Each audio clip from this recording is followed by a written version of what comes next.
And then you and I will start our lives together as husband and wife. You mean you're going to bring the killer here to Landview? With the kind of money you're paying me, why should I not provide door-to-door service? Tell me about the episode with the scissors. Who told you about that? Cassie. Cassie had no right to talk to you about it. You approve of Hank's motorcycle? It's the coolest. I think so, too. Huh?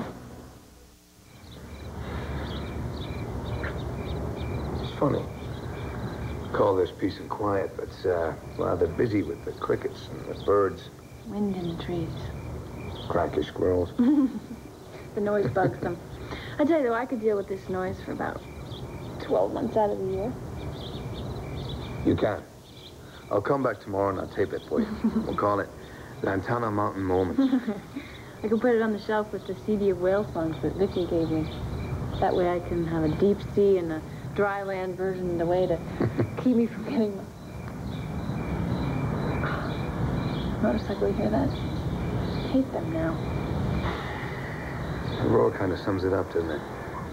They're on Inniscrag, whole new world open for us. We never get to live in it. They always shattered our peace. Bullets, bombs, bikes. I'll tell you this much, when we're married, no one will ever pull us out of the world again. I know that. I also know that those motorcycles are miles away by now, you see? Yeah. There is that inquiry coming up. Well, listen, worry about that, okay? When the Irish authorities come over here, I will tell them the same thing I told Bo and Hank and everybody else that asked me. I had nothing to do with the Whiting killing. Let's just hope they believe you, huh? I was just a kid, you know. Trying to avenge Grania's death. And I'll have to live with that for the rest of my life, but it's not going to affect us. There's no evidence, there are no witnesses. I'll be free, we'll be free, to go on with the rest of our lives. Mm-hmm.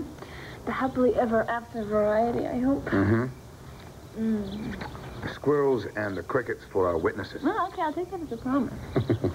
But there is one other matter that we need to deal with before we enter our perfect lives. What's that? Well, it's a decision that we have to be in complete agreement on.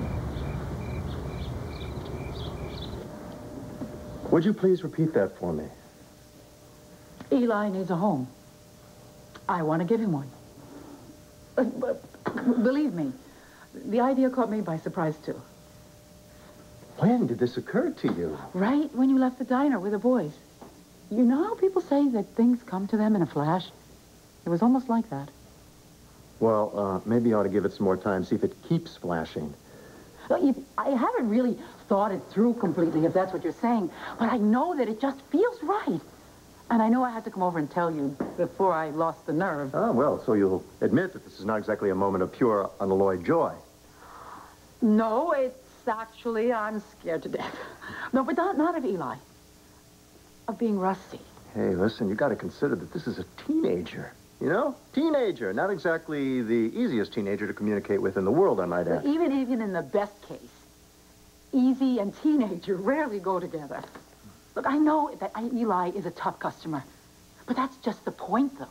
I know I can handle him. Oh, come on. That is so much easier said than done. Look, you know? Look, I'm not walking into this blind. I've seen Eli in action. I've seen his rudeness, and I've seen his mood swings. But I've also seen him respond when I've hit him with some no-nonsense direction. And I know that I can give him that, and more of it. I don't know. You gotta... you have a business that you run on your own. So, if Eli were living with me, he'd have his own room, a big chunk of my time, and more important than any of that, a lot of love. Guess I didn't realize that your connection with him had gone to that level. Neither did I. But here I am. I guess the more I think about it, the less surprising it is. I mean, I've always wanted to have more children. The love was there, but just not the opportunity. I guess I figured the next child that I'd fall for would be a granddaughter or a grandson. Got tripped up sooner than you expected. Yes, exactly. So why keep the love bottled up when it's already started to flow on its own? And there's someone who needs it so much. Andrew, nobody knows better than you that God gives us that much love for a purpose. To share it. I think I believe that. Then why not help me? Help me to become Eli's foster mother. Will you do that? You are a wonderful, generous, and understanding companion. I am a sucker. Oh, come on. Is it so horrible here?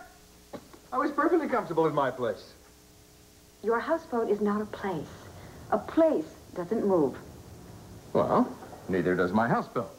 Except maybe up and down. Nell, I love your houseboat, in theory. But that convertible couch, that is quite another story, particularly when it and my lower back have to be in close proximity for 8 hours or so. Well, you could have slept in a hammock. Yes, and if I were a bat, I could sleep hanging from the ceiling, but I am not. Yeah, I have no argument with that. I will make this change of venue worth your while. What you got in mind, girl? I will fill the bathtub with emollient-rich water, and you will luxuriate in it. With a cigar. Naturally. And I will entertain you with absolutely everything I know for as long as you wish. Gee, now, if only your house could move up and down a little bit. You never know. It just might.